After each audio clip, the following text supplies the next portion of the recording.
প্রিয় দর্শক, welcome back to mega kitchen.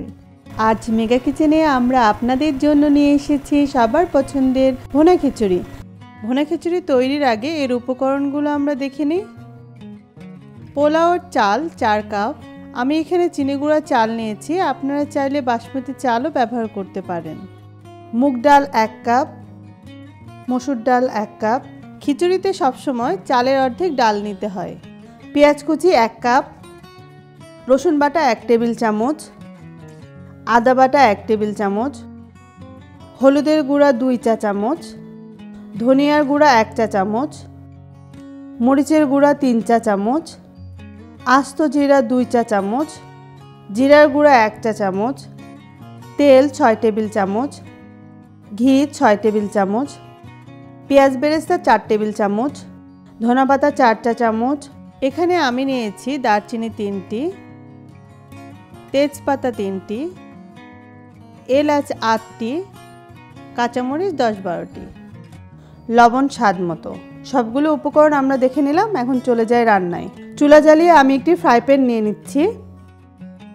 এতে আমি মুগ ডালটা ঢেলে লো হিটে 10-15 মিনিট ভেজে নেব। মুগ ডাল ভেজে নেওয়ার কারণ হচ্ছে এটার যে কাঁচা গন্ধ আছে তা চলে যাবে। যখন ডাল থেকে সুন্দর একটা গন্ধ বেরোবে তখন বুঝতে হবে ডালটা হয়ে গেছে। আমার ডালটা হয়ে গেছে। আমি চাল আর ডাল একসাথে মিশিয়ে নেব। এখন চাল ও ডাল ভালো করে ধুয়ে পানি ঝরানোর জন্য ঝাঁকিতে রেখে দেব। প্রথমে ফ্রাই প্যানে আমি তেল ও ঘি নিয়ে নিচ্ছি। আমি এখানে অর্ধেক ঘি ব্যবহার করছি আর পরে বাকিটা করব। তেলটা একটু গরম হলে এতে একে একে দারচিনি, এলাচ, তেজপাতা ও আস্ত জিরা দিয়ে দিচ্ছি। এটা একটু নেড়ে পেঁয়াজ কুচি দিয়ে দেব। পেঁয়াজ কুচি একটু ভেজে এতে রসুন বাটা, আদা বাটা দিয়ে দিচ্ছি। এখন একটু পানি দিয়ে দেব, তা না হলে মশলা পুড়ে যেতে পারে। এখন সব গুঁড়া মশলাগুলো দিয়ে দেব। আমার সব মশলা দেওয়া শেষ। আমি এগুলোকে ভালোভাবে কষিয়ে নেব যতক্ষণ না তেল উপরে উঠে আসছে।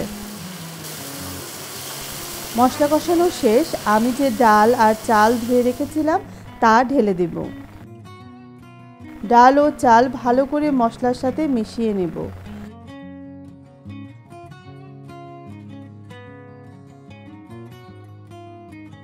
চালটা যখন সাদা হয়ে যাবে তখন বুঝতে হবে চাল ভাজা হয়ে গিয়েছে। এখন আমি পানি দিয়ে দেব।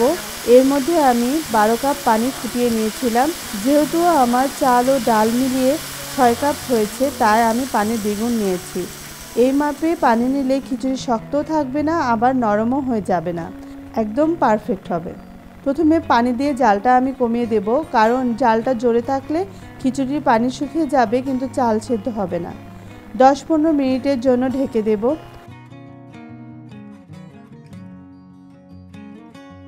10-15 মিনিট হয়ে গেছে। ঢাকনাটা খুলে আমি এখন কাঁচামরিচ ও ধনা পাতা দিয়ে নেড়ে দেব।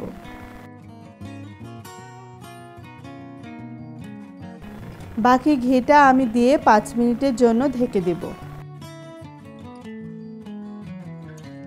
5 মিনিট পর আমি নামিয়ে নেব।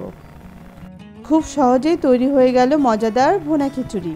আশা করি আজকের রেসিপিটি আপনাদের ভালো লেগেছে। আপনারা অবশ্যই এটি ট্রাই করবেন। এরকম আরও মজার মজার রেসিপি পাওয়ার জন্য আমাদের চ্যানেলটি সাবস্ক্রাইব করুন। আমাদের সঙ্গে থাকার জন্য ধন্যবাদ।